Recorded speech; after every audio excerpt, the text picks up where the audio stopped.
There is evidence that at least some, if not all people, have previously existed in another body, living another experience. When memories appear as personal recollections, some believe that they come from a previous life. And stories of reincarnation are not limited.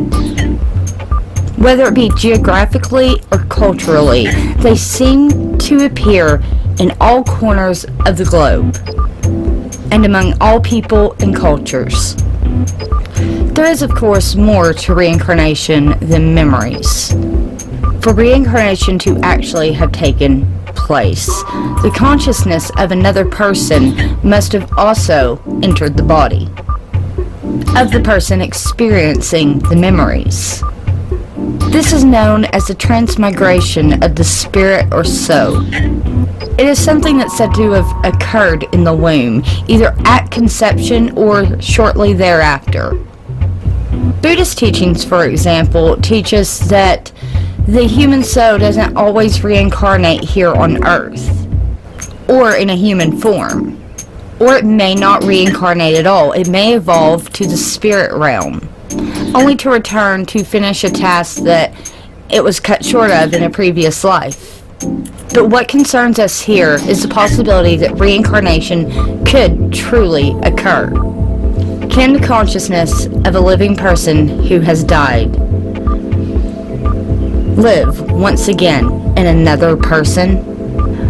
Welcome to Peculiar Occurrences. I am your host, Lilith Nova.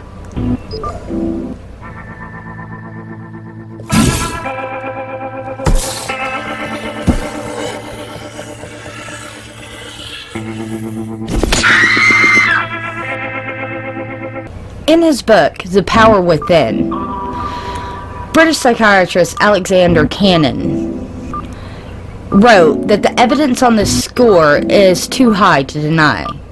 For years, the theory of reincarnation was a nightmare to him, and he did his best to disprove it. He even argued with his trace subjects to the point of they were talking nonsense.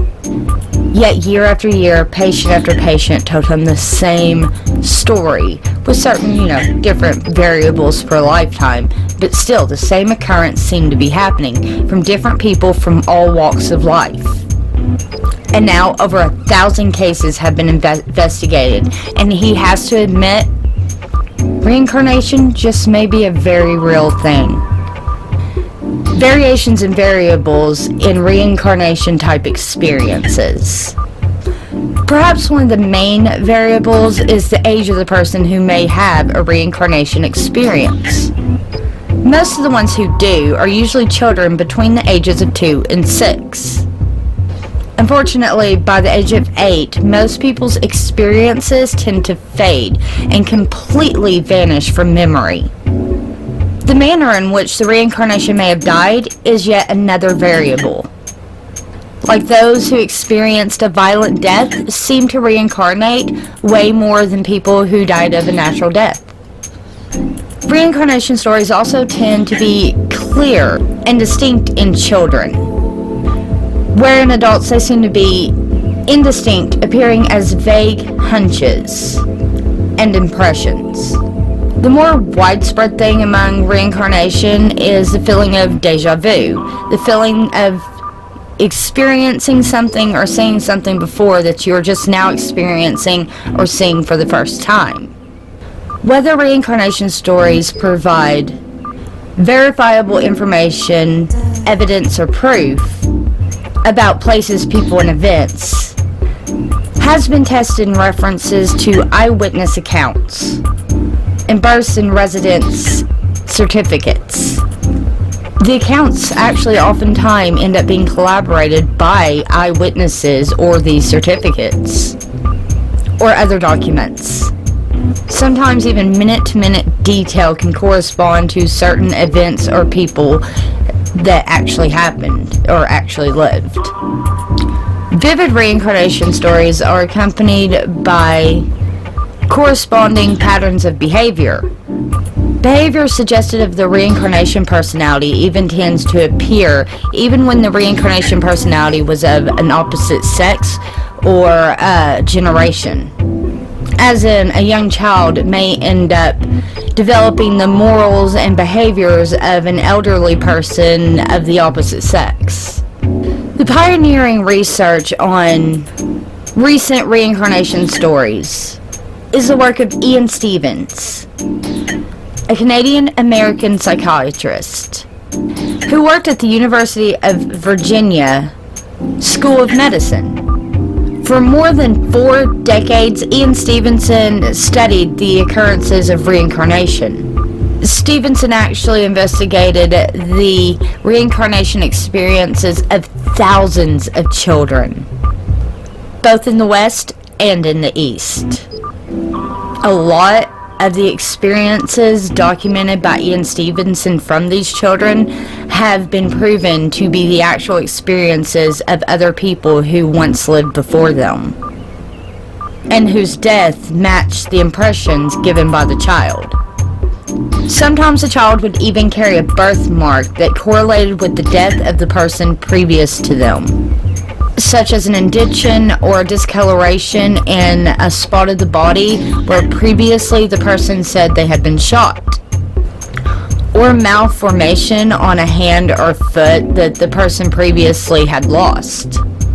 In a path-breaking essay written in 1958, The Evidence of Survival from Claimed Memories of Former Incarnation, Stevens analyzed the evidence from reincarnation stories of 7 individuals.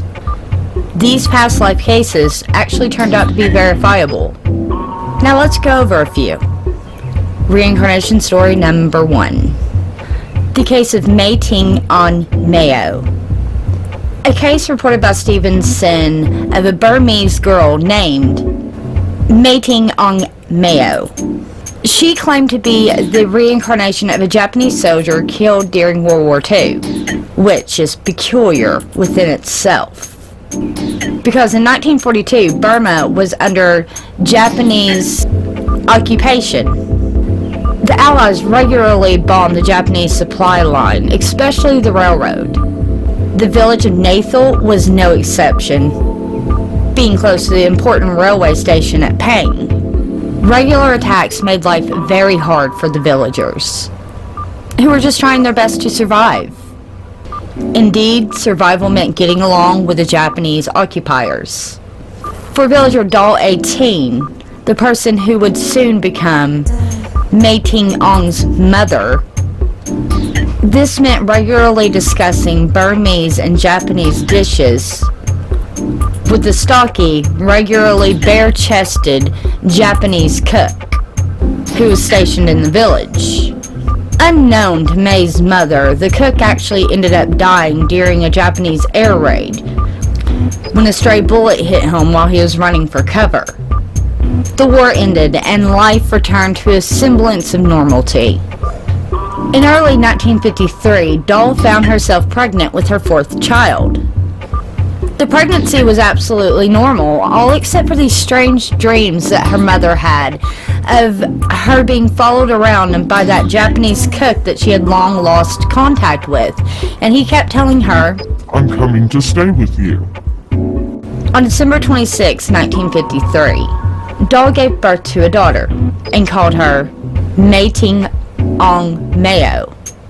The baby was absolutely perfect, with one small exception: a tiny little birthmark on her groin area. As the child grew up, it was actually noted that she had a great fear of aircrafts. Every time one flew overhead, she would become agitated and cry. Her father, Yue Mong, was intrigued by this, as the war had been over for many years and aircrafts were nothing more than there for travel, not to be machines of war. It was therefore strange that Mei would think that the aircrafts would shoot at her. The child started to seem more and more in distress, and she kept stating, "I want to go home." Later, home became more specific, and she wanted to return to Japan. When asked why, she said she had memories of being a Japanese soldier that had been placed there in Nathal. She knew that she had been killed by gunfire from an airplane, and this is why she was so terrified of them. As May grew older, she actually ended up accessing more of her past life memories from the other personality. Later, she would tell Ian Stevenson that she remembered that the male personality had come from northern Japan and had 5 children, with the eldest being a boy, and that he himself had worked as an army cook. From then on, the past life memories became even more precise. She remembered that she, as the Japanese soldier, had been standing near a pile of wood near an archaic tree. She described wearing short pants and no shirt. An Allied aircraft spotted him and started shooting the area around him. He ran for cover, and as he did so, he was actually hit in the groin by a bullet, which killed him instantly. She described the plane as having 2 tails. This was later identified as substantial reincarnation evidence, being a Lockheed P-38 Lightning, an aircraft used by the Allies in the Burma campaign. In her teens, May showed definite masculine traits. She cut off all of her hair and refused to wear females' clothing. Between 1972 and 1975, May was actually interviewed 3 different times by Ian Stevenson about her reincarnation experiences. She explained to him that she wanted to marry a woman and had a steady girlfriend. She said she did not like the hot climate of Burma nor its spicy food. She much preferred highly sweetened curry dishes. When she was younger, she loved to eat semi-raw fish, only losing this preference when a fish bone got stuck in her throat. Reincarnation Story 2. The Paddy Fields Tragedy. Stevenson described how a Sri Lanka girl remembered a past life where she had drowned in a flooded paddy field. She had described a bus driving by and splashing her just before she died. Deep research into the matter actually revealed that a girl had indeed drowned after stepping backwards towards a flooded paddy field to avoid a bus passing by. It was said that she had fallen backwards into the deep water and died. And the girl who manifested these memories, ever since she was a little baby, she had an irrational fear of buses and very deep water. She also had a fondness for bread and for sweet food. And this was unusual because no one else in her family liked either. Yet, the previous personality was noted for having all of these references. Reincarnation Story number 3. Patrick Christensen and his brother. One case that offers substantial proof of reincarnation is that of Patrick Christensen, who was born of cesarean section in Michigan in March of 1991. His eldest brother, Kevin, had died of cancer a few years previous at the age of 2 years old. Early evidence of Kevin's cancer presented itself about 6 months prior to his death, when he began to walk and had a noticeable limp. One day he had fallen and broke his leg. Tests were done, and after a test on a small nodule on his scalp, just above his right ear, it was discovered that little Kevin had cancer. Soon, tumors were found growing in other locations in his body. One such growth caused his eye to protrude, and eventually resulted in blindness in that eye. Kevin was given chemotherapy, which resulted in scars on the right-hand side of his neck. He eventually died of the illness 3 weeks after his 2nd birthday. At birth, Patrick had a small birthmark that looked like a slit on the right side of his neck, in the exact location of Kevin's chemotherapy scar, showing startling evidence of reincarnation. He also had a nodule on his scalp just above the right ear, and a clouding of the right eye, which was diagnosed as corneal leukemia.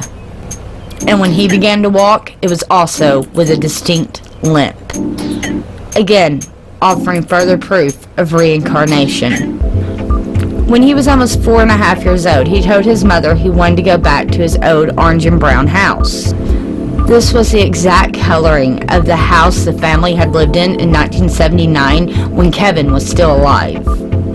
He then asked if she remembered him having surgery. She replied that no, she couldn't. He had never had any surgery. He then pointed to the place right above his right ear and said he couldn't remember the surgery because he had been asleep, which was accurate to his brother's experience. Reincarnation story number 5. Ancestral memories of Sam Taylor. Another case offering substantial proof of reincarnation involved a 18-month-old boy called Sam Taylor. As his diaper was being changed, he looked up at his father and said, "When I was your age, I used to change your diapers." Later, Sam disclosed details about his grandfather's life that were completely accurate.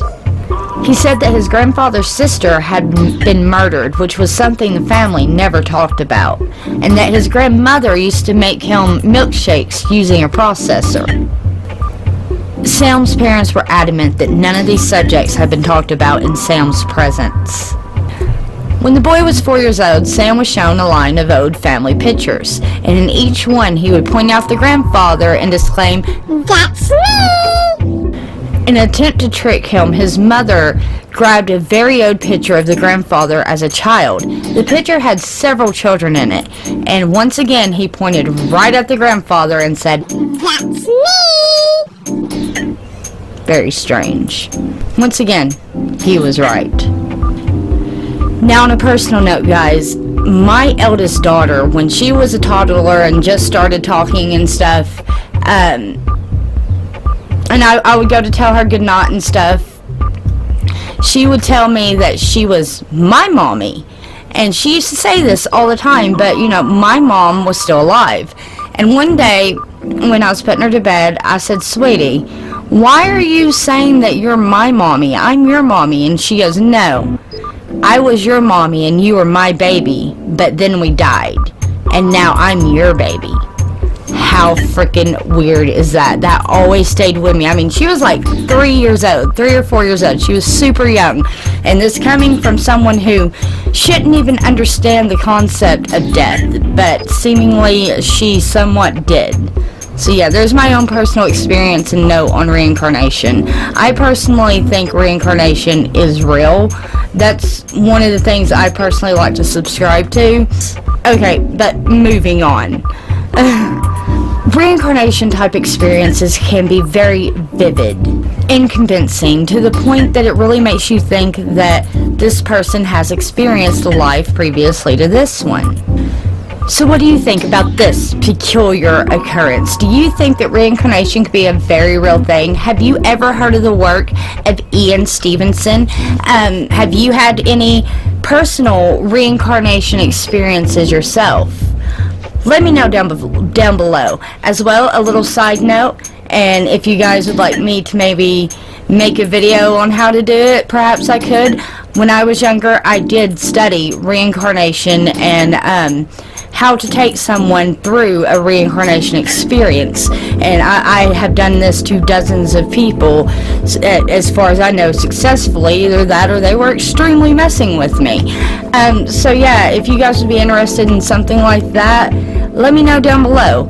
And while you're down there, check out my peculiar occurrence gear down in the description box below and pick up your merch. As well, give this video a thumbs up. Please share it out to all your friends. Hit that subscribe button and hit that little bell button, or you won't get a notification of when I put out my episodes, every Friday to be exact. Also, go follow me on Twitter and Facebook. Let's hang out in between shows. I'd love to see you there. And until next time, keep your eyes peeled for all things peculiar. Do do do do do do do do do do do do do do do do. Yeah. Peculiar occurrence fan? Well, I've opened up a store just for you. So head on over and buy your peculiar occurrence gear today. Links are in the description box below. Thank you. Are you listening? Damn.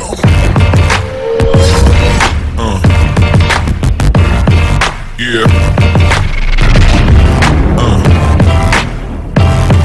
Yeah. Yeah.